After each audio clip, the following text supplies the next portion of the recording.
ขอเจริญสุขสวัสดีท่านผู้ชมทุกท่านขอต้อนรับเข้าสู่รายการธรรมเพรีย่ำกรองแห่งธรรมซีซั่นที่หนึ่งรายการดีมีสาระที่นำเอาองค์ความรู้ในทางพระพุทธศาสนาศิลปะและวัฒนธรรมมาสนทนากับแขกรับเชิญพิเศษของเรารายการนี้ต้องขอกราบขอบพระคุณเจ้าประคุณสมเด็จพระมหาธีราจารย์กรรมการมหาเถรสมาคมเจ้าคณะใหญ่หนเหนือเจ้าอาวาสวัดพระเชตุพนวิมลมังคลารามที่ได้ประทานโอกาสให้กับเราทั้งสามมาจัดรายการดีๆอย่างนี้เผยแผ่ไปยังสาธารณชนอยู่เป็นประจำและในวันนี้ก็เช่นเดียวกันรายการของเราได้รับเกียรติเป็นอย่างสูงจากพระเถระซึ่งทำหน้าที่เป็นผู้ที่ให้การฝึกอบรมโครงการธรรมเพรีวันนี้พระเดชพระคุณไม่ได้มารูปเดียวแต่เหน็บเอาประธานรุ่นมาด้วยตอนนี้มานั่งอยู่ใกล้ๆกับอัตมภาพแล้วพบกับพระปริยติธาดาเรขานุการเจ้าคณะภาค3ผู้ช่วยเจ้าอาวาสวัดกัลยาณมิตรว่าที่พระราชคณะชั้นลาดอีกด้วยมาพร้อมกับท่านพระครูภาวนายานวงศ์ฝ่ายวิปัสสนาธุระผู้ช่วยเจ้าอาวาสวัดยานนาวาครับสวัสดีครับสวัสดีครับสาธุโอ้โหญาติโยมวันนี้คุณหน้าคุณตานะต้องบอกก่อนว่าวันนี้แขกรับเชิญพิเศษของเรานั้นไม่ธรรมดานะทำงานกันเก่งมากนะโดยเฉพาะหลวงพี่เจ้าคุณพระปริยติธาดานั้นเป็นเจ้าของเพจบาลีกันดังไปทั่วบ้านทั่วเมืองลูกศิษย์ลูกหาเรียนบาลีกันกระชอนเลยออนไลน์ผ่านโปรแกรมซูมส่วนอีกรูปหนึ่งนั้นเป็นพระครูฝ่ายวิปัสสนาธุระซึ่งมีความสามารถในการสอนพระกรรมฐานด้วยเพราะฉะนั้นงานนี้น่าจะได้รับองค์ความรู้กันเต็มอิ่มแน่นอน เราจะเริ่มคำถามแรกกันเลยนะครับเป็นอย่างไรบ้างครับสำหรับโครงการธรรมเพรีที่ผ่านมาเป็นพระคุณในนัดที่เป็นทีมงานเป็นหัวเรือใหญ่ในการขับเคลื่อนโครงการนี้รู้สึกภูมิใจรู้สึกเห็นอะไรที่มันความเป็นความสำเร็จบ้างไหมครับผมภูมิใจมากกับโครงการนักเทศธรรมเพรีรุ่นที่1เนี่ยนะครับภูมิใจที่ คณะทำงานของเราเนี่ยครับเป็นคณะทำงานเหมือนคนรุ่นใหม่นะเป็นพระเนนรุ่นใหม่ยังเติร์กครับผมนะครับเพราะถือว่าเป็นคณะทำงานที่จะมารับช่วงจากรุ่นพระเถระรุ่นเก่าๆก่อนที่ฝึกอบรมนักเทศมาใช่ไหมครับผมซึ่งถ้าไม่มีการสืบทอดเนี่ยก็น่ากลัวจะหายไปครับแล้วรุ่นของเราเนี่ยที่มาเป็นทีมงานกันเนี่ยเป็นพระหนุ่มน้อยแต่ว่ามีความรู้ความสามารถครับผมเรียกว่าแทบไม่น่าเชื่อนะฮะครับต่างคนต่างมีความรู้ความสามารถต่างๆมาช่วยกันทำให้งานสำเร็จจนได้ครับผมอันนี้นิดผมภูมิใจมากครับผมแล้วก็ดีใจมากเลยที่ได้ร่วมในการอบรมโครงการนี้ครับผมขอบคุณมากครับผมนะอันนี้ก็เป็นความในใจของทีมบริหารซึ่งพระคุณนั้นนอกจากจะสอนบาลีออนไลน์ผ่านเพจบาลีกันแล้วพระคุณก็ยังทำหน้าที่เป็นเลขานุการเจ้าคณะภาค3ไปโครงการวัดประชารัฐสร้างสรรค์ไปโครงการมอบบ้านเอื้ออาทรไปโครงการนู่นนี่นั่นงานไม่ได้หยุดเลยแล้วก็ยังเจียดเวลามาช่วยโครงการธรรมเพรีด้วยเราจะกลับมาที่ประธานรุ่นบ้างดีกว่าเพราะว่าหลายๆท่านเรียกร้องมาว่าทำไมไม่เอาประธานรุ่นมาออกบ้างอยากจะให้ประธานรุ่นได้มาเปิดใจบ้าง เพราะว่าท่านได้รับเลือกมาอย่างเป็นทางการมาแบบเป็นเอกฉันท์ด้วยเพราะฉะนั้นอยากให้ท่านได้พูดถึงโครงการธรรมเพรีซึ่งทราบว่าเป็นครั้งแรกที่เขาร่วมอบรมนักเทศด้วยใช่ไหมครับคิดอย่างไรครับจึงได้เข้ามาสมัครเข้าร่วมโครงการครั้งแรกตัดสินใจยากไหมครับคือเป็นอย่างนี้ครับผมครับก็เรียนท่านเจ้าคุณอาจารย์โครงการนี้เป็นโครงการที่จะสร้างประโยชน์อย่างมหาศาลต่อวงการเผยแผ่พระพุทธศาสนา เนื่องจากว่าก้าวกับผมนี่อยู่ในส่วนของธรรมภาคปฏิบัติได้เทศได้สอนได้อบรมธรรมะให้ประชาชนแต่ว่าเราไม่มีเทคนิคอะไรครับผมเรายังไม่มีวิธีการใดที่จะสื่อหรือถ่ายทอดฉะนั้นในการอบรมเนี่ยได้เห็นวิธีการเห็นวิธีการต่างๆที่ครูบาอาจารย์ผู้ที่ทรงคุณวุฒิมอบให้สามารถที่จะนำเอาไปปรับ สามารถที่จะนำเอาไปใช้ในการเผยแผ่พระธรรมคำสอนได้อย่างยอดเยี่ยมเลยครับผม ครับผมโอ้โหเป็นคำตอบที่ชื่นใจมากเลย ครูบาอาจารย์ทีมงานขับเคลื่อนโครงการธรรมเพรีฟังแล้วก็ชื่นใจได้ประธานรุ่นที่มีความคิดความอ่านมีวิสัยทัศน์ คิดว่าต่อไปก็จะขยับขึ้นมาเป็นทีมบริหารโครงการนี้ในรุ่นต่อๆไปด้วยครับขอบคุณมากครับผมสาธุเราจะกลับมาที่พระเดชพระคุณพระปริยติธาดาอีกสักนิดหนึ่งโครงการนี้เราดำเนินการกันมาหลายเดือน มีการวางแผนประชุมกันไม่ต่ำกว่า5ครั้ง มีการระดมทุนด้วย แล้วก็ได้รับความร่วมมือจากองค์กรภาคีเครือข่ายมากมายเลยทีเดียว มีความยากพอสมควรทีเดียวไม่ใช่ง่ายอย่างที่คิด กว่าจะรวมพระจากทั่วประเทศมาอยู่ร่วมกันได้ กว่าจะคัดสรรกว่าจะออดิชั่นเข้ามาการจะเขียนโครงการการจะเขียนคอนเซปต์ต่างๆ กฎต่างๆเนี่ยโอ้โหต้องระดมสรรพกำลังกันมากมายอยากจะถามเดี๋ยวคุณว่าความยากของโครงการธรรมเพรีซึ่งดำเนินการผ่านไปแล้วเนี่ยมีความยากตรงไหนบ้างที่ทำให้เรารู้สึกว่าไม่ธรรมดาก็รู้สึกว่าตั้งแต่เริ่มเลยนะครับเริ่มเนี่ยเราก็ประชุมกันเนี่ยพูดถึงการประชุมนี่ก็ประชุมกันนับครั้งไม่ถ้วนนะเกิน5 ครั้งเกินกว่า5 ครั้งนับไม่ถ้วนครับและแต่ละครั้งนี่ก็เกิน5 ชั่วโมงนะครับผม มองหน้าด้วยประชุมกันครับเมื่อจนดึกนะครับก็ถือว่านั่นเป็นความทุ่มเทของทีมงานครับผมนะทุ่มเทแรงกายแรงใจกันกำลังความคิดอะไรต่างๆครับผมก็สนุกดีครับแต่ว่าเพื่อจะให้งานออกมาดีมันก็ต้องยากหน่อยนึงครับผมนั่นคือช่วงเตรียมงานครับผมทำงานจริงเนี่ยช่วงดำเนินโครงการจริงความยากก็มันก็อยู่ที่การฝึกนั่นแหละครับผมการฝึกผู้เข้าร่วมรับการอบรมเนี่ยครับเรายังเนื่องจากอันนี้เป็นงานแรกของพวกเราที่จะทำกันเองนะครับผมทำกันเองก็เหมือนยังลองผิดลองถูกอยู่ครับแล้วก็จะต้องใช้งานเนี้ยเป็นพื้นฐานสำหรับที่จะถอดบทเรียนเพื่อที่จะปรับปรุงแก้ไขในซีซั่นหน้าต่อไปใช่ไหมเป็นโครงการนำร่องเ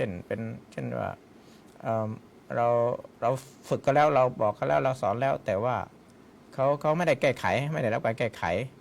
ยังไม่แก้ไขยังผิดเหมือนเดิมอะไรเงี้ยนะครับซึ่งอันนี้เราจะต้อง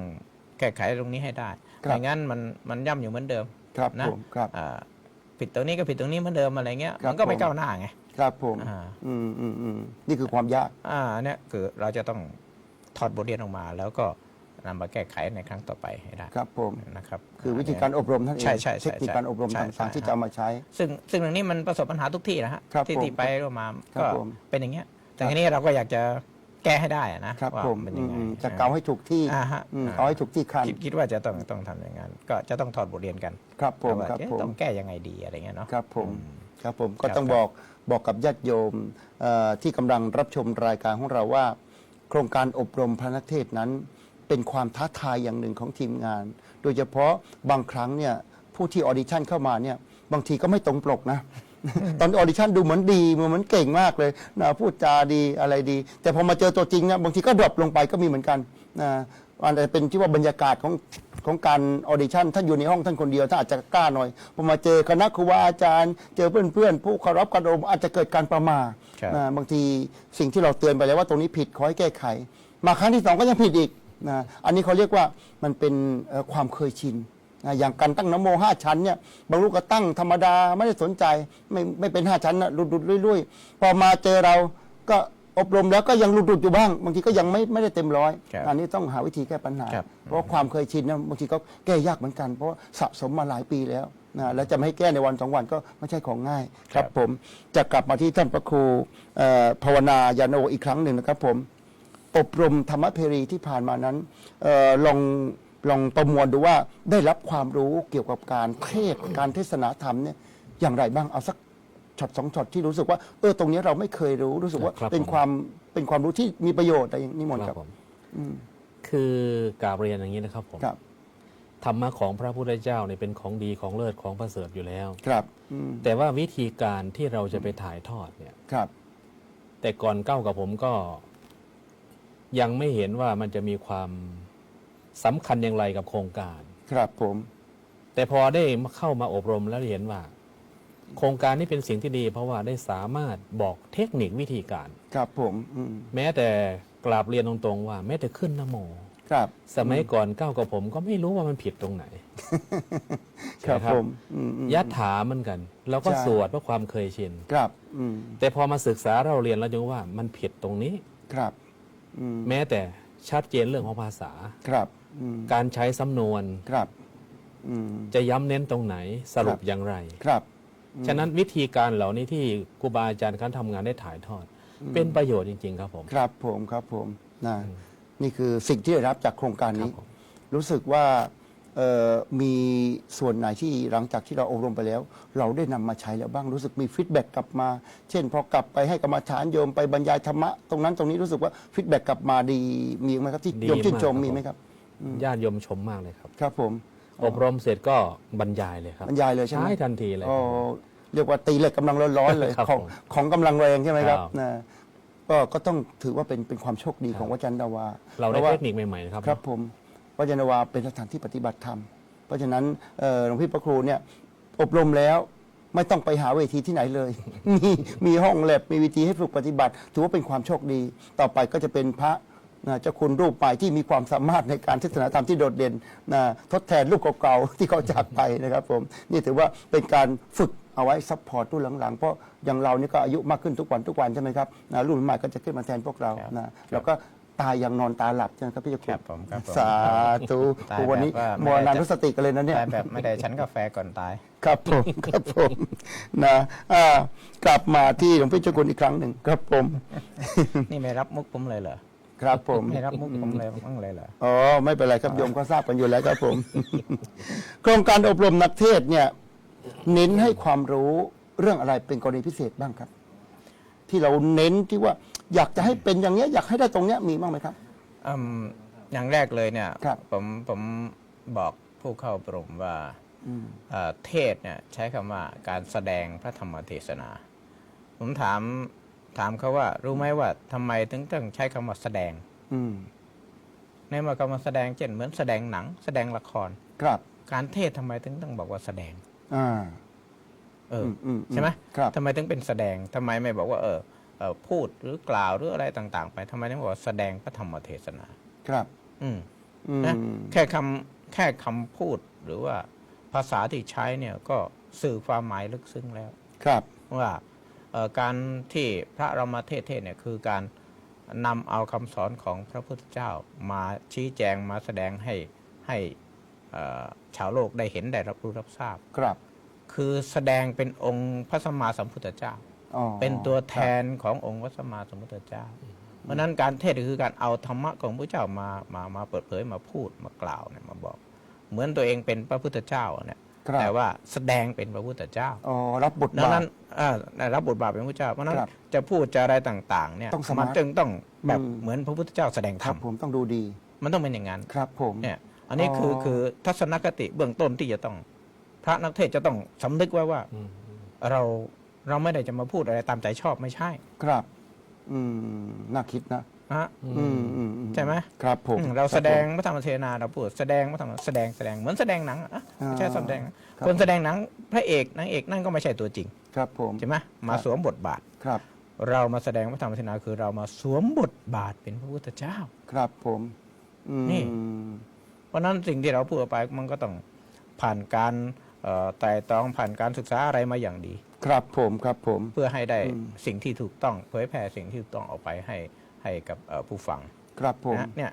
อืม นั่นนี่เริ่มต้นก็ต้องตั้งจิตให้ถูกต้องตั้งเข็มให้ถูกต้อง ว่าเราจะมารับบทอะไรกัน ใช่ จะแสดงเป็นอะไรกัน ใช่ครับ ครับผม พอคนเทศรู้สึกว่า อืม เราจะต้องมารับบทสวมบทบาทเป็นพระพุทธเจ้า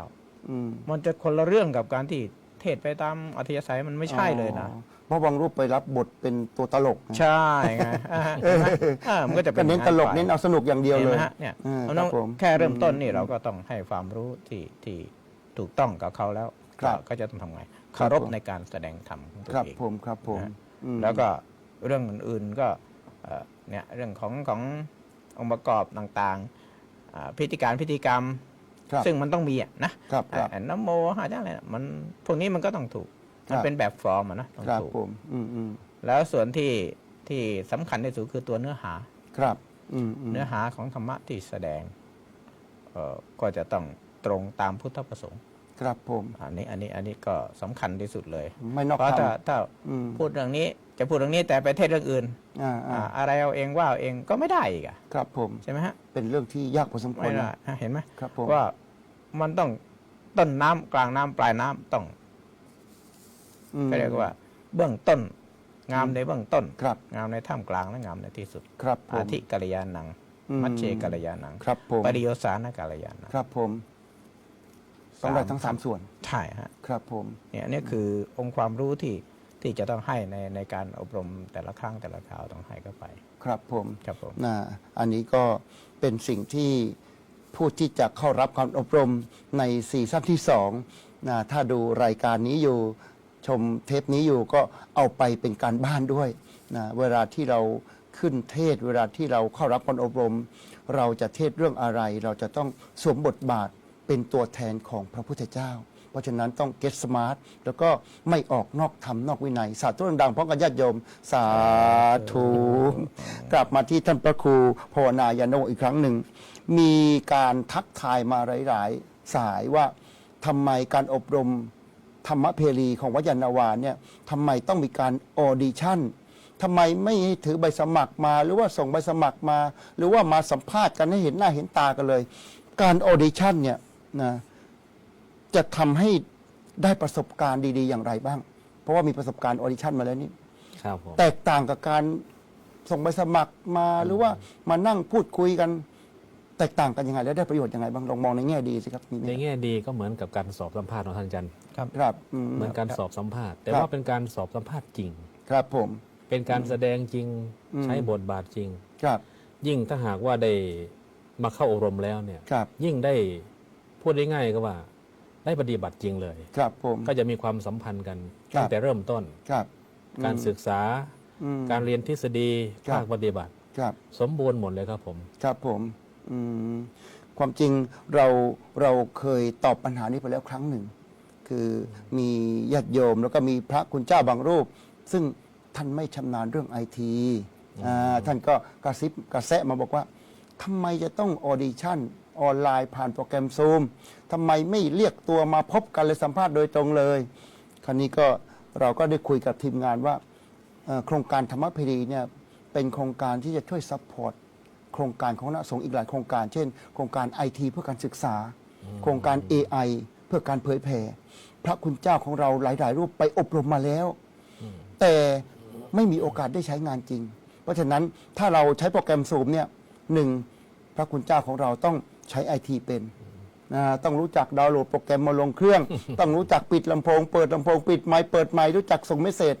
นี่แหละจะเป็นช่องทางในการเผยแผ่ที่จะทำให้พระคุณเจ้าของเราเนี่ยที่ผ่านการอบรมนะมีความสามารถในการใช้ไอทีในการเผยแผ่ธรรมะด้วย นี่คือจุดประสงค์หนึ่งที่เราอยากจะลองเชิงดูว่ารูปไหนผ่านเข้ามาได้ถือว่าต้องมีความรู้ไอทีนะ ก็มีที่ข้อดี ครับ ของการออดิชั่น ครับ ด้วยการกดทางซูมเนี่ยนะครับ ก็สะดวก ประโยชน์ ไม่ต้องมา ประโยชน์สูงประหยัดสุด ครับผม สะดวก ครับ ไม่ต้องลำบากเดินทางมา ครับ ใช่ไหมบางทีเดินทางมาถึงที่แล้วไม่ผ่านกลับไปเสียใจ ครับ ใช่ไหม ผม กลับไปด้วยความผิดหวังอะไรเงี้ย ครับ เสีย ผม ค่ารถค่าราอะไรต่าง ครับ ๆ ผม โอ้มันลำบากหลาย ครั อบ ย่าง ผมแต่ถ้าไม่ต้องมานะโดยเธอมีความรู้ด้านไอทีใช้ความรู้ด้านไอทีในการที่จะลงโปรแกรมได้อะไรได้ แล้วก็ใช้ซูมได้ ครับผม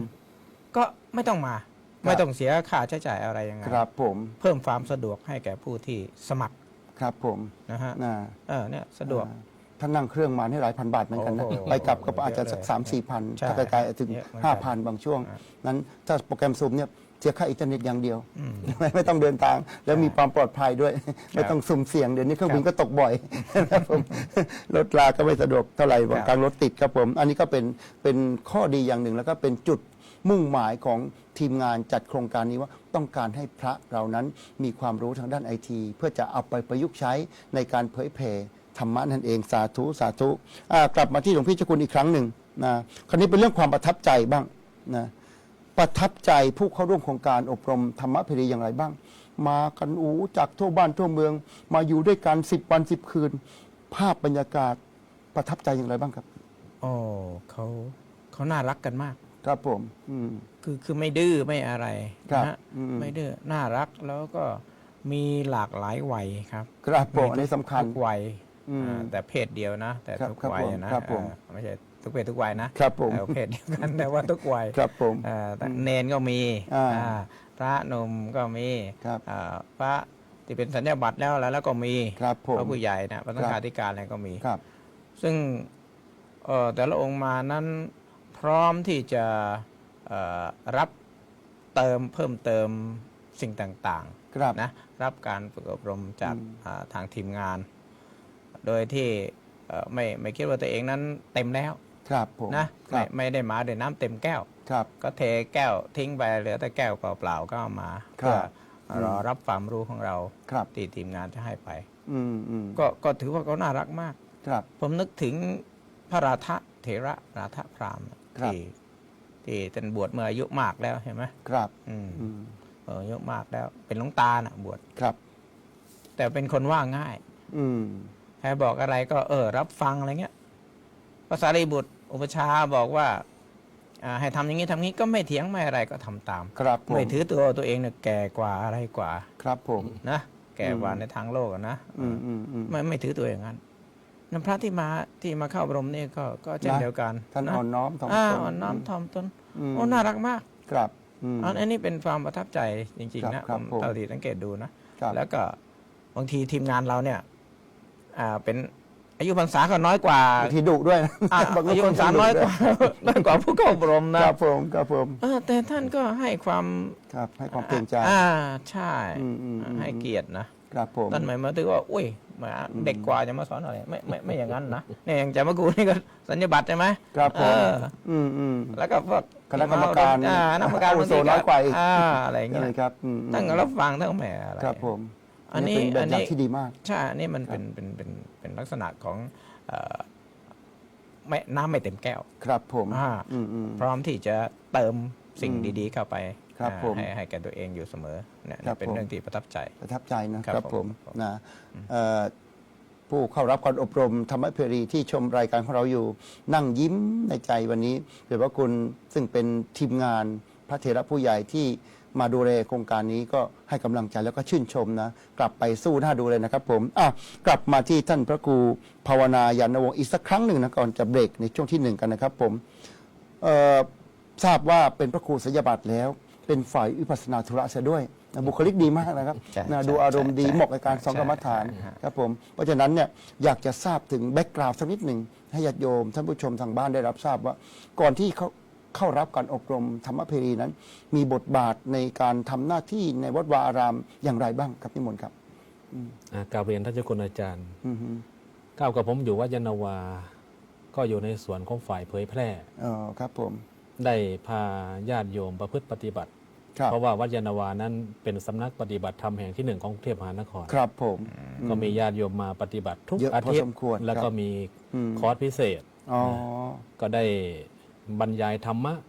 ตลอด และนอกจากนั้นอยู่วัดยานนาวานี้ ผู้ช่วยเจ้าวาดทุกรูป ครับ ก็จะผลัดกันแสดงธรรมทุกวันพระ อ๋อ นะครับ อืม เว้นแต่วันพระใหญ่หรือวัน ครับ สำคัญก็จะเป็นหน้าที่ของท่านเจ้าคุณเจ้าวาด ครับผม ส่วนวันพระน้อย ครั ก็ บ จะเป็นผู้ช่วยเจ้าวาด ผู้ช่วยเจ้าวาด แต่ละองค์ก็หมุนเวียนเปลี่ยนไป ครับผม ฉะนั้นก็มีการบรรยายธรรมหรือว่าได้แสดงธรรมมาตลอด อืม จนกระทั่งเกิดมีโครงการธรรมเพลีเกิดขึ้นนี่ ครับ เมื่อเป็นอย่างนั้นวิธีการต่างๆ ได้นำมาใช้เนี่ยยิ่งสร้างศักยภาพ ครับ เพิ่มประสิทธิภาพได้อย่างดี โน่า เยี่ย ภาม คภูมิใจมาก ครับ ผมโอ้เนาะเอามาใช้ได้งานได้เลย ใช้งานได้ เพราะเรา ลย มีงานรองรับอยู่แล้ว ครับผม นะเหมือนแบบเราไปฝึกนักแสดง ฝึกเสร็จแล้วผู้สร้างมาติดต่อไปแสดงหนังเลย ครับผม มีละครมีหนังรองรับแล้ว ฝึกปุ๊บได้แสดงออกเลย ครับผม แจ๋ว คือ มาก ทำให้ เลย ผู้แสดงธรรมะ ครับ นี่ก็ว่า มีความมัด ไม่ล้นธรรมาท ครับ ไม่ล้นธรรมาท ครับผม ไม่ประมาทในธรรม ครับผม น้อมนำมาแสดง ครับผม แทงได้ตลอด ครับผม แล้วก็บอกได้ชัดไม่ขัดธรรมวินัย แล้วก็สร้างความเลื่อมใสให้กับประชาชนด้วย สาธุโอ้โหนี่พูดดีมากเลยนะ มาเป็นโครงเป็นกราบเป็นกรเลยนะเนี่ยครับแต่ว่าตอนนี้เวลาในเบรกแรกหมดแล้วครับผม ครับ เดี๋ยวขอพักเบรกสัก 5 นาทีนะญาติโยมนะ ไปพักชมสิ่งที่น่าสนใจสักครู่เดียว เดี๋ยวกลับมาพบกับการสนทนากับพระคุณพระปริจิตธาดา ผู้ช่วยเจ้าวาดวัดกยามิตร และท่านพระครู ภาวนายานวงศ์ฝ่ายวิปัสสนาธุระ ผู้ช่วยเจ้าอาวาสวัดยานนาวาในเบรกที่ 2 กันต่อไปขอเจริญพร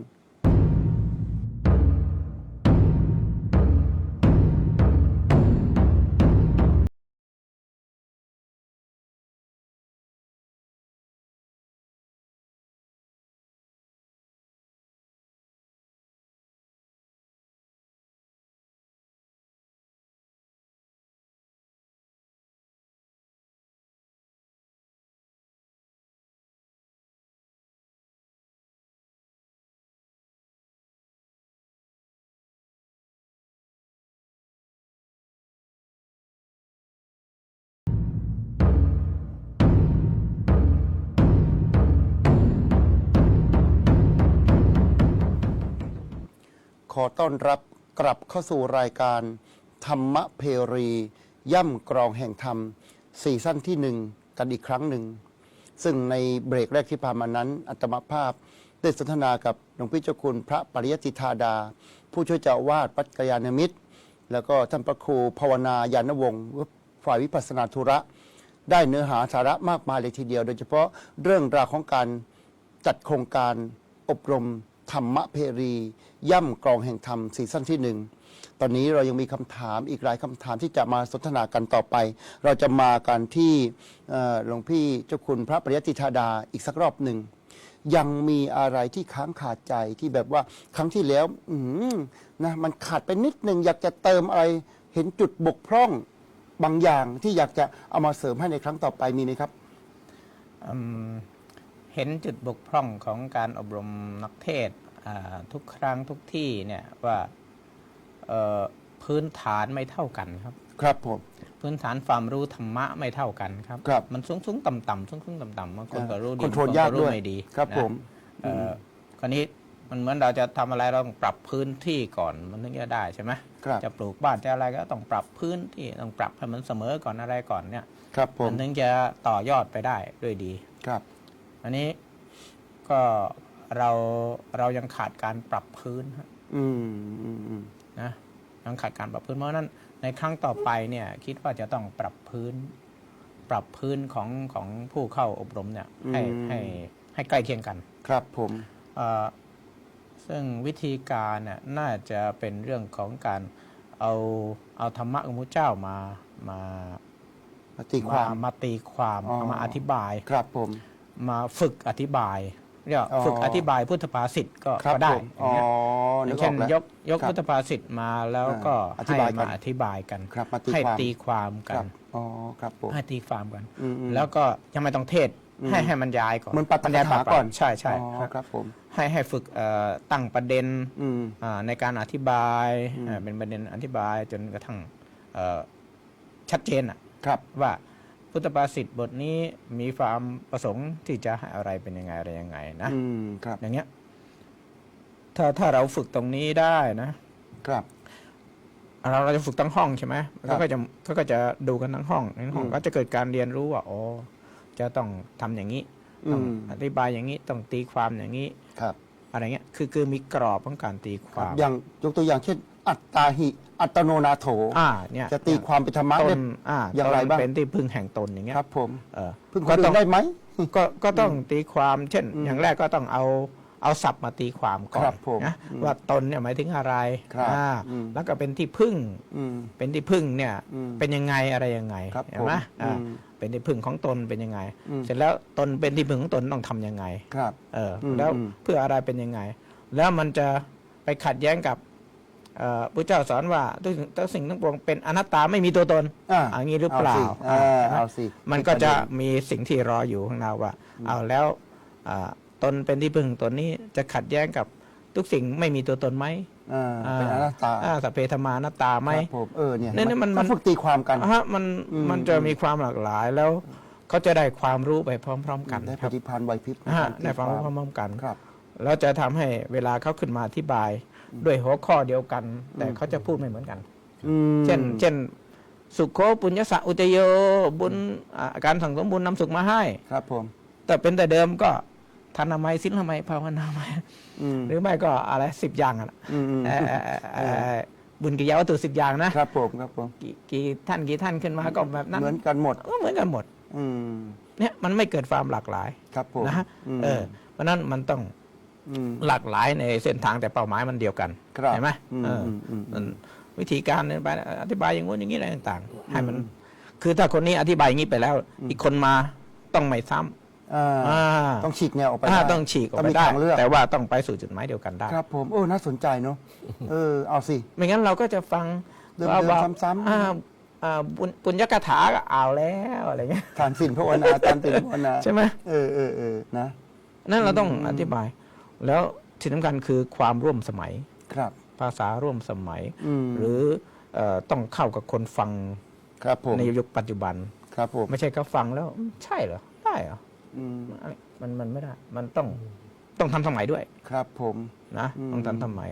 ครับผม เนี่ยอันนี้คือเป็นเรื่องที่เราจะต้องเพิ่มเติมใน ครับ ครั้ ผ ง ม ต่อ ครั ไป บผมคิดว่าซีซั่นหน้าน่าจะสนุกมากขึ้น ครับ มีการปาฐกถาแน่นอน ใช่ นะใครจะมาซีซั่นที่ 2 จะมีการฝึกปาฐกถาก่อนเทศจริง ใช่ เพื่อปูพื้นฐานปรับพื้นที่ให้พร้อมที่จะนะเป็นตัวจริงเสียงจริงกันครับสาธุครับ เพราะ ผม ว่าถ้าปาฐกถาได้ ครับ ก็เทศได้ฮะ ใช่เออ แต่ถ้าเทศได้ไม่แน่ว่าจะปาฐกถาได้ อืม ปาฐกถาคือการ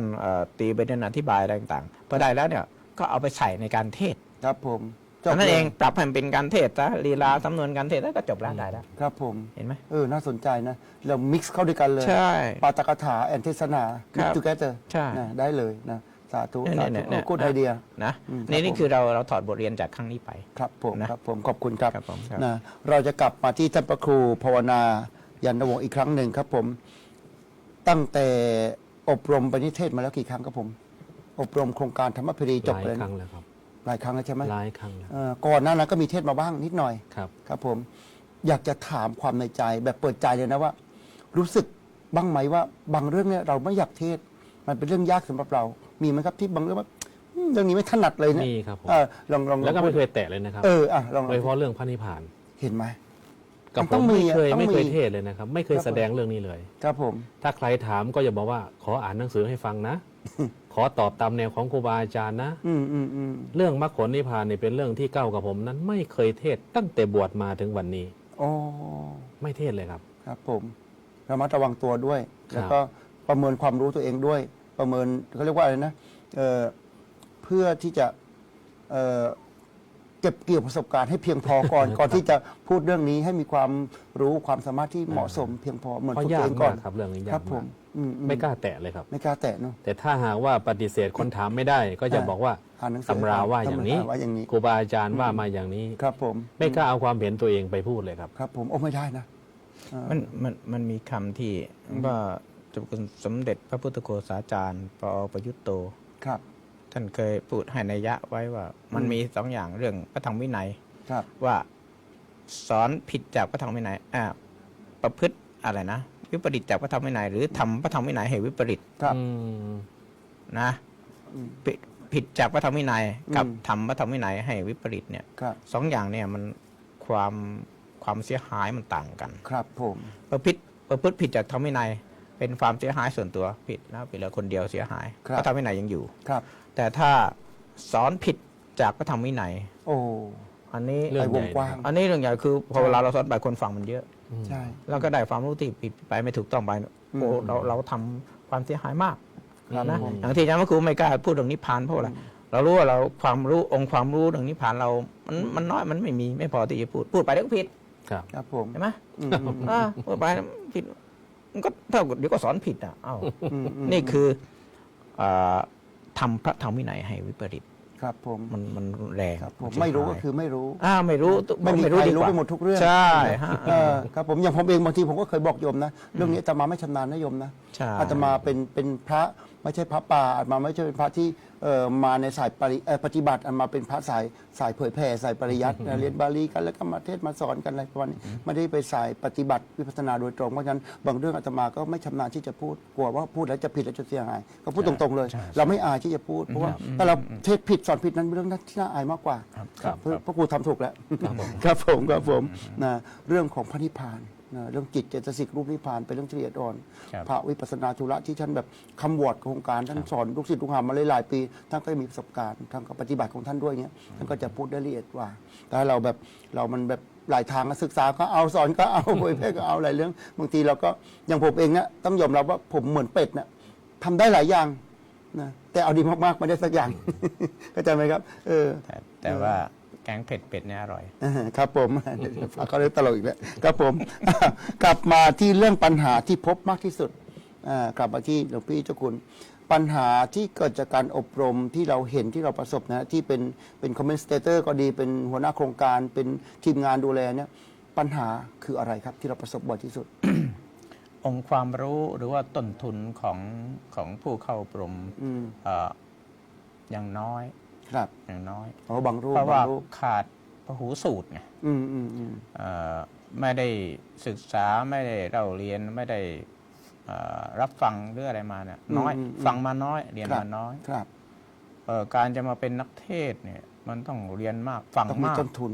ต้องมีต้นทุนมาก ครับ พอสมควร ครับผม เหมือนจะขายของเนี่ยถ้าเรามีสินค้าอยู่ชิ้นเดียว แล้วมันจะขายยังไงใช่ไหมมีไหมร้านค้ามีขายของอยู่ชิ้นเดียวจะขายยังไงได้ ครับผม ก็ต้องมีหลากหลายมีโน่นมีนี่อะไรต่างๆ มีให้เลือก ครับ จะพูดจะเทศธรรมะมันก็ต้องมีธรรมะมากมายหลายอย่างที่พอที่จะเอามาอันนู้นมาแสดงนี้มาแสดงยักย้ายพระธรรมเทศนา ครับ ทำได้ใช่ไหมมีอันเดียวรู้อยู่แค่นี้แล้วจะไป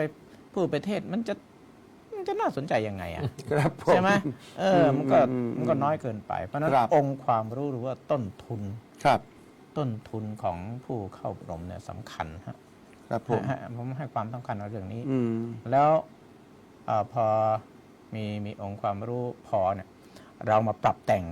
เรามาเสริมเรามาช่วยกันขัดเกลาอะไรตรงนู้นนี้ มันจะง่าย มัน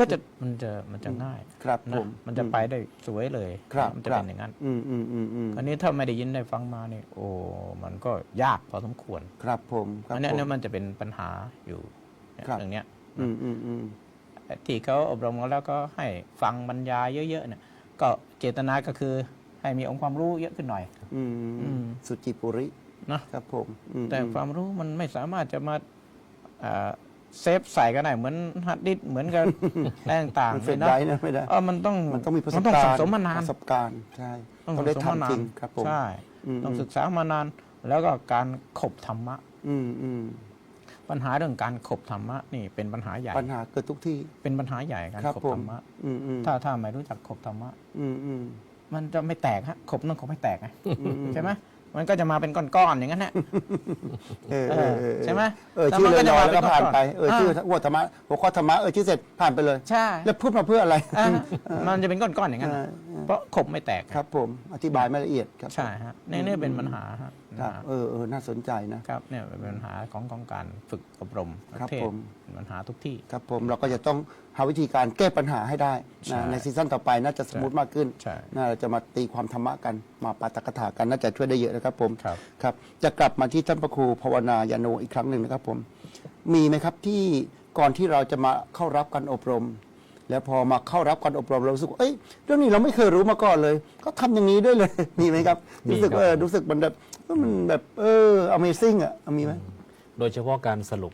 ครับ แต่ก่อนบางทีบรรยายเนี่ยไม่ได้คำหนึ่ง ครับผม อย่างบรรยายก็ว่าไปเรื่อย อ่า แล้วลงตรงไหนไม่ทราบ เออ ไปจบตรงไหนก็ไม่รู้ อ่า แต่พอเรามาเทศมีแบบมีแผนชัดเจนแน่นอนเนี่ย ครับ เรายกพระบาลีขึ้นมาอย่างไร อืม เราอธิบายเนื้อความอย่างไรต้องสรุปในเรื่องนั้น เห็นไหม ก็ไม่เคยเลยนะครับ ยังไม่เคยเจอมาก่อน ไม่เคยเจอ รู้มาก่อนครับผมครับผม ครับ ต้องบอกให้ชัดเจน ครับผม ที่มาที่ไปอย่างไร และบทสรุปหนึ่งปริโยสาเน ครับ ไม่เคยทราบมาก่อนเลยนะครับ เห็นไหมนะ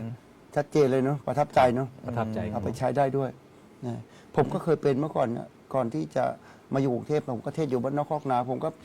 โยมก็ชอบเพราะว่าเวลาผมเทศอยู่ต่างจังหวัดเนี่ยผมก็จะชอบเอาธรรมบทไปเล่า เพราะเราเริ่มเรียนบาลีไงแล้วก็แปลธรรมบทดูไปร้อยเรื่อง แล้วก็เอาตอนนั้นตอนนี้จะมาเทศประกอบกับธรรมะที่เรายกขึ้นเป็นหัวข้อนะโยมก็ชอบมากแต่ตอนขึ้นตอนลงแล้วไม่ค่อยสนใจแล้ว ตอนหลังพอมาเข้ากรุงเทพเนี่ยเริ่มมาเข้าโครงการนู้นโครงการนี้ได้เห็นเห็นกรรมการเขาทักกัน เราก็อยู่ในทีมกรรมการด้วยแหละความจริงเราไม่ได้เก่งหรอกแต่ว่าจับพัดจับผูพออยู่ทีมกรรมการเขาก็กลายเป็นการเรียนรู้ไปกับผู้ที่เข้ารับการอบรม เราบางทีความรู้เราเนี่ยสู้กับผู้เข้ารับการอบรมบางรูปยังไม่ได้เลย ใช่ บางรูปเนี่ยโอ้ เทศแข่งก็สู้ไม่ได้นะ ใช่โอ้โหสมัยเขาเก่งมากเขาอบรมมายังไงไม่รู้ แต่เรารู้สึกว่าโอ้โหนึกในใจนะนี่ตกลงเราต้องคอมเมนต์เขาหรือเขาต้องคอมเมนต์เราเนี่ยแต่เราไม่พูดแต่นึกในใจ แต่เวลาผ่านไป5 ปี10 ปีเราก็รู้สึกเราก็พัฒนาขึ้นระดับหนึ่งนะครับผมอันนี้ก็ถือว่าเป็นเรื่องที่ต้องหาประสบการณ์เนาะ ครับ ได้เรียนรู้บ่อย จริงๆเรื่องนี้ก็เสริมนิดหนึ่งว่าหลักการง่ายๆเลยของการพูดเทศหรืออะไรต่างๆ ครับ ตากถาทุกสิ่งทุกอย่างนะ มันมี3 ข้อ ๆ 1บอกว่าจะพูดเรื่องอะไร อืม 2บอกออกไป 3บอกอีกครั้งว่าพูดอะไรไป เห็นไหมอุเทศนิเทศปฏินิเทศ ครับ เนี่ย คือนี่คือภาษาร่วมสมัยที่ก็ใช้ ครับผม เวลาจะพูดอะไร บอกว่าจะพูดเรื่องอะไร แล้วก็พูดออกไป แล้วก็บอกออกไป แล้วก็บอกอีกครั้งว่าพูดอะไรไป แบบสรุปแค่นี้เองเนาะ อันนี้คือง่ายๆที่สุด นะ แล้วถ้าเราจำคอนเซปต์ตรงนี้ได้ ไม่ว่าเราจะพูดจะเทศอะไรต่างๆ เราก็เอาไปใช้คือตรงนี้จะบอกเรื่องอะไรจะพูดเรื่องอะไรบอกไปแล้วก็พูดไป ครับ พูดอาจจะจบแล้วบอกซ้ำอีกทีว่าวันนี้เราพูดเรื่องอะไรไป จบ เห็นไหม ครับ เนี่ยไม่ธรรมดานะเนี่ยน่าสมควรแล้วที่เป็นพระราชชำราชความรู้ความสามารถโอ้โหไม่ธรรมดานะครับประสบการณ์สูงครับผมไหนๆก็พูดแล้ว พูดถึงเรื่องเพจบาลีกันบ้างเพราะว่าจริง ๆ แล้วรู้จักกันมานานพอสมควรแล้วก็ได้เห็นการทำงานของท่านเนี่ยบางทีเนี่ยช่วง6 โมงถึง2 ทุ่มเนี่ยอย่าโทรหาท่านไม่รับโทรศัพท์ ยากมากนะแต่ก่อนเราก็ไม่เข้าใจทำไมไม่รับ มีเรื่องสำคัญอยากจะคุยนะจะนิมนต์ไปนู่นไปนี่จะไม่รับโทรศัพท์ ตอนหลังจะได้รู้ว่าช่วงนี้เป็นช่วงที่สอนออนไลน์ ต้องอยู่หน้าจอจะต้องมีลูกศิษย์มาโอ้โหโปรแกรมซูมมากันเป็นตับหมดเลยนะถามนู่นถามนี่อธิบายนู่นนี่นั่นเพราะฉะนั้นท่านทำงานเป็นครูสอนบาลีออนไลน์ผ่านเพจบาลีกันของวัดกัลยาณมิตรเนี่ยโอ้โหหลายปีแล้ว ตอนนี้ลูกศิษย์ประมาณเท่าไหร่ครับ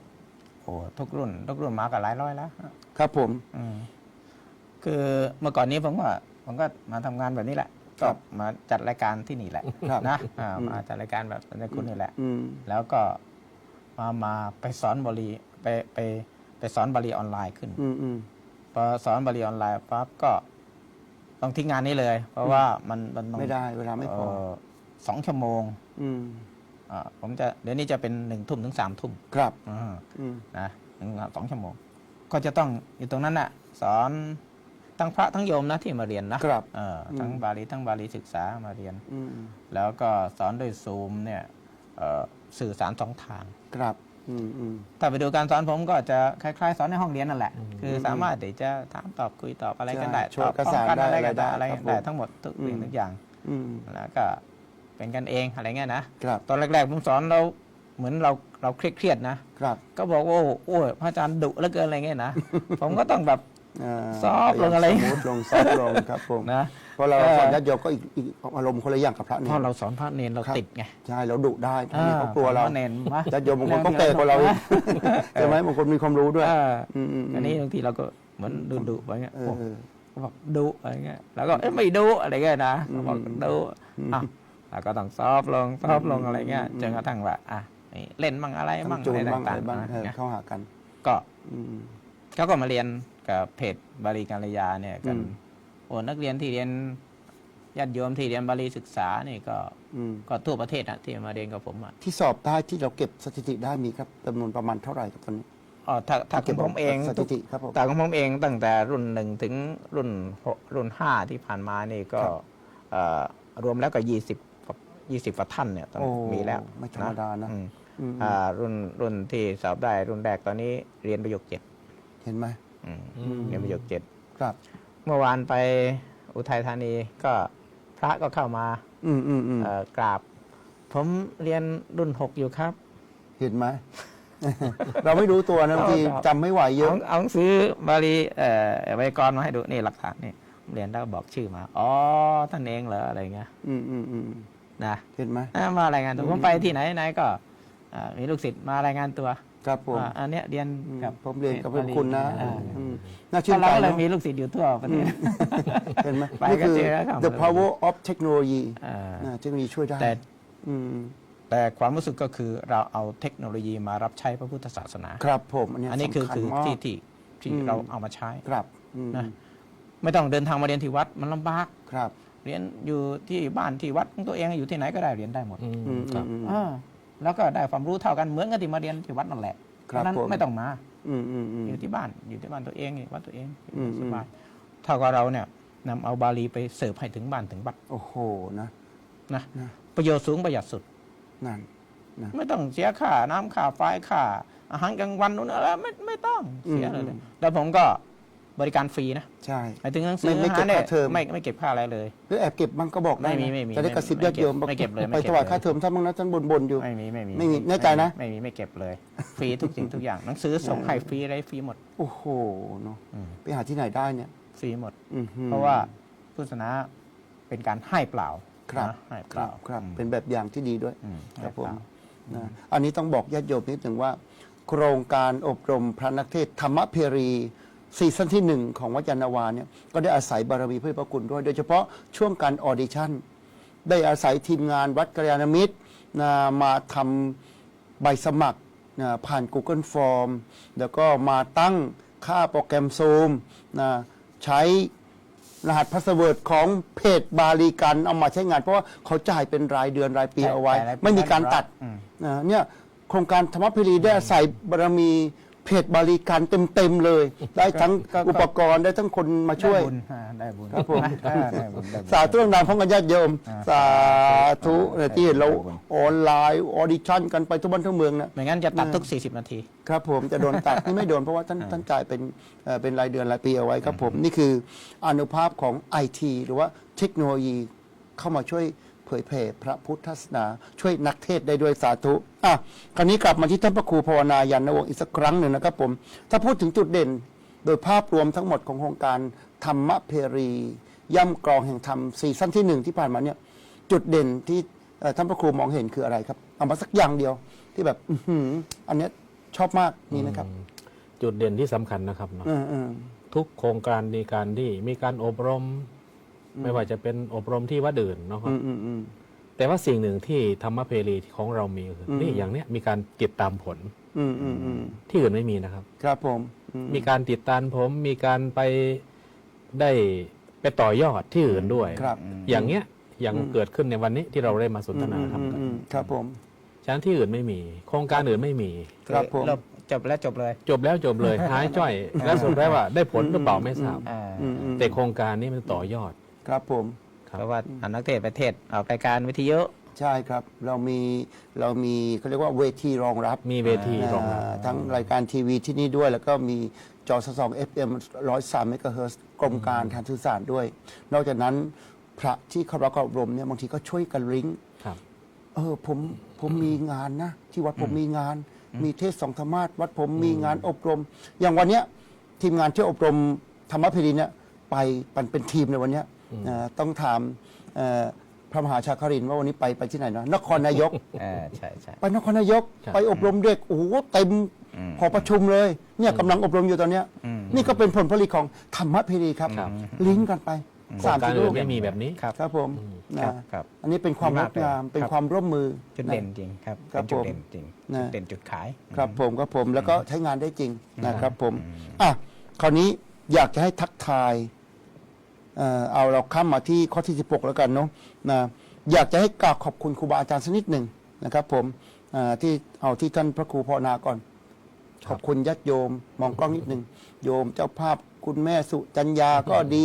คุณปนชเสนีวงศ์วิทยาก็ดี หรือว่าพระเถระผู้หลักผู้ใหญ่ที่ซัพพอร์ตเราตั้งใจเจ้าคุณสมเด็จเป็นต้นมานิมนต์มองกล้องขอบคุณนิดหนึ่ง กล่าวกับผมก็ต้องขอกราบขอบพระคุณพระเดชพระคุณท่านเจ้าพระคุณสมเด็จนะครับ แล้วก็พระมหาเถรานุเถระที่มีคุณูปการที่ทำให้โครงการนี้เกิดขึ้นมา ครับ นะครับ เป็นโครงการที่เกิดประโยชน์ในพระศาสนา แล้วก็เป็นโครงการที่สามารถต่อยอดออกดอกออกผล แล้วก็เป็นกำลังหลักในการเผยแผ่พระธรรมคำสอน ได้สมเจตนารมณ์ที่ท่านเจ้าพระคุณสมเด็จได้มีความปรารภไว้ตั้งแต่เริ่มต้น ครับผม นับตั้งแต่เป็นเจ้าวาดวัดยานนาวานะครับ และนอกจากนั้นคือพระมหาเถรานุเถระอย่างท่านพระเดชพระคุณท่านเจ้าคุณพระพรหมเสนาบดีนะค ครั รั บบ ผม ก็ได้รับ ให้ความอุปถัมภ์ ครับผม ในโครงการนี้อย่างสุดจิตสุดใจ ครับผม ไม่ทอดทิ้งโครงการ ขาดเหลืออะไรให้บอก ครับผม แล้วนอกจากนั้นครูบาอาจารย์ อย่างท่านเจ้าคุณอาจารย์ทั้งสองนะครับ พูดได้ง่ายว่าตั้งแต่วันเริ่มแรกจนกระทั่งวันสุดท้าย ครับ นะครับ อยู่ด้วยกันตลอด ทุกวันนะครับ ฉะนั้นโครงการเหล่านี้ก็ได้รับการสนับสนุนจากครูบาอาจารย์ผู้ที่มีความรู้อย่างคณะธรรมวิทยากรต่าง ครับ ๆนะครับ พูดได้ง่ายว่าอยู่ด้วยกันทั้งวันทั้งคืนดึกดื่นเที่ยงคืนอยู่อย่างนั้น พูดได้ง่ายว่าไม่จบไม่เสร็จไม่เลิกและนอกจากนั้นก็ขออนุโมทนาขอบคุณ คณะศรัทธาญาติโยมที่ได้ให้ความอุปถัมภ์นะโดยเฉพาะคุณแม่สุจัญญาภาภักพานิชกุล คุณปนดเสนีวงศ์ตลอดถึงคณะศรัทธาญาติโยมทุกท่าน ต้องขออภัยด้วยทั้งที่เอ่ยนามและไม่ได้เอ่ยนาม แต่ว่าบุญของท่านนั้นได้ประจักษ์อยู่ในหัวใจอยู่แล้วทำให้โครงการนี้ได้เกิดขึ้นได้เป็นประโยชน์ส่วนรวมต่อพระพุทธศาสนาเป็นอย่างมากอานิสงส์นี้เหมือนญาติโยมไม่ได้เทศเอง ก็เหมือนกับได้เทศเองได้แสดงเอง ฉะนั้นก็ขออนุโมทนาขอบคุณคุณญาติโยมทุกท่านด้วยเจริญพร สาธุเราจะปิดท้ายกันที่หลวงพี่เจ้าคุณพระปริยติธาดาว่าที่พระราชคณะชั้นราชนะได้ประชาสัมพันธ์โครงการสักนิดหนึ่งปีหน้าซีซั่นที่ 2 จะได้พบกับทีมงานที่เรียกว่าโอ้โหเต็ม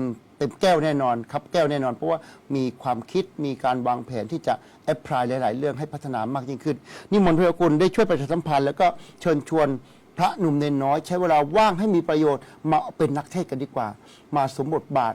ของผู้เผยแผ่ธรรมะของพระพุทธเจ้ากันนิมนต์ครับนิมนต์มองกล้องนี้ด้วยป่ะ พระหนุ่มเนนน้อยทุกรูปทุกท่านนะฮะโครงการธรรมเพรีเนี่ยชื่อก็เป็นเอกลักษณ์นะฮะ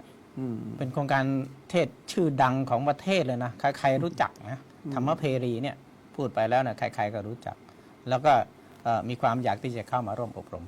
ปีหน้าเนี่ยประมาณสักช่วงแรงๆนะฮะช่วงแรงๆก็ยังไม่ได้กำหนดวันแต่ว่าก็ช่วงแรงๆนั่นแหละช่วงเมษามีนาเมษานะเราก็จะจัดอบรมซีซั่น2หรือว่ารุ่นที่ 2 กัน ก็เตรียมเนื้อเตรียมตัวไว้ให้ดีนะฮะแล้วก็ตั้งใจไว้ให้ดีถึงตอนนั้นก็ช่วยติดตามข่าวประชาสัมพันธ์ของทางทีมงานเราว่าจะรับสมัครอะไรมาอะไรยังไง แล้วก็มาฝึกอบรมกันนะฮะได้ทุกสิ่งทุกอย่างจากที่นี่นะฮะเราจะให้ทุกสิ่งทุกอย่างอย่างเต็มที่ทุกท่านเท่าที่ทุกท่านจะรับไปได้นะฮะแล้วก็เรียนจบแล้วมีงานทำเขามีอยู่จบธรรมเพรีแล้วมีงานเทศ ครับผมรองรับอยู่ก็เช่นเดียวกัน ครับผม นะฮะมีจริง ๆ มีอยู่จริง ค เป็ รั น บ ไปได้จริงนะก็ขอประชาสัมพันธ์เชิญชวนทุกกลุ่มทุกท่านไว้ในโอกาสนี้ สาธุโอ้โหวันนี้เราจบกันอย่างงดงามเบื้องต้นท่ามกลางและที่สุดนะได้รับการประชาสัมพันธ์โปรเจกต์ดีๆซีซั่นที่ 2 ธรรมเพรีมาพบกันเอาละตอนนี้เวลาในเบรกที่ 2 ของเราก็หมดลงแล้วต้องขอบพระคุณพระคุณทั้ง 2 รูปนะครับที่ได้ให้เกียรติมาสนทนากับเราในวันนี้ครับผมสาธุ ครับ แล้วก็ต้องขอกราบขอบพระคุณเจ้าประคุณสมเด็จพระมหาธีราจารย์ กรรมการมหาเถรสมาคม เจ้าคณะใหญ่หนเหนือ เจ้าอาวาสวัดพระเชตุพนวิมลมังคลาราม ที่ได้ประทานโอกาสให้กับเราทั้ง 3 มาจัดรายการดีๆ อย่างนี้เผยแผ่ไปยังสาธารณชนอยู่เป็นประจำสุดท้ายต้องขอเจริญพรขอบคุณท่านผู้ชมทางบ้านทุกท่าน ที่เกียรติติดตามรับชมรายการของเราด้วยดีเสมอมา วันนี้เวลาหมดลงแล้วอาตมภาพและแขกรับเชิญของเราต้องจากลาท่านผู้ชมไปก่อน ขออำนาจคุณงามความดีทั้งหลายทั้งปวง จงมาพิบาลรักษาท่านทั้งหลาย ให้ได้ประสบแต่ความสุข ความเจริญรุ่งเรืองด้วยกันทุกท่านทุกคนเทินขอเจริญพร